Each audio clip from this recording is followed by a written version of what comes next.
বানাতে যাচ্ছি এই সুন্দর টপটা। তো চলুন শুরু করি। প্রথমে আমাকে ভালোবাসা কাটতে হবে, সরি মানে লাভটা কাটতে হবে। এখন আমার লাভ কাটা শেষ, আর এই হচ্ছে আমার ভালোবাসা। ভালোবাসাকে শক্ত করে আটকানোর জন্য আমি দিয়ে দিলাম আঠাটাকে ভালো করে চারদিকে লাগিয়ে দিলাম, আর এদিকে ভালোবাসা আমার হাতের সাথে উঠে আসছে।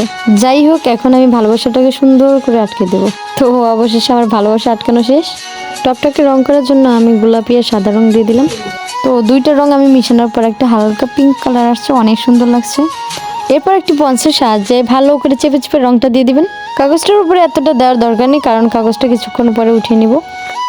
কেচের সাহায্যে আমি এখন লাভ শেপটাকে উঠিয়ে নিব। আর এইদিকে দেখেন ভালোবাসা এত শক্ত করে আটকে গেছে যে উঠতেই চায় না। এভাবে যদি সবার ভালোবাসাগুলো আটকে যেত তাহলে কতই না ভালো হতো। আর এখন লাভ শেপটা উঠানোর পর দেখতে কতই না সুন্দর লাগছে, তাই না? আর এইবার আমার লাগবে লাল রং। এরপর আমি রং দিয়ে কিছু কিউট কিউট ফুল এঁকে নিয়েছি। তো টপে ডিজাইন করা কমপ্লিট।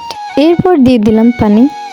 টপটাকে সাজানোর জন্য আমি চলে গেলাম বাগানে, কিছু পাতালতা নিয়ে আসলাম। টপটাকে ডিজাইন করার পর এত সুন্দর হয়েছে, আমি নিজেই টপের প্রেমে পড়ে গেলাম।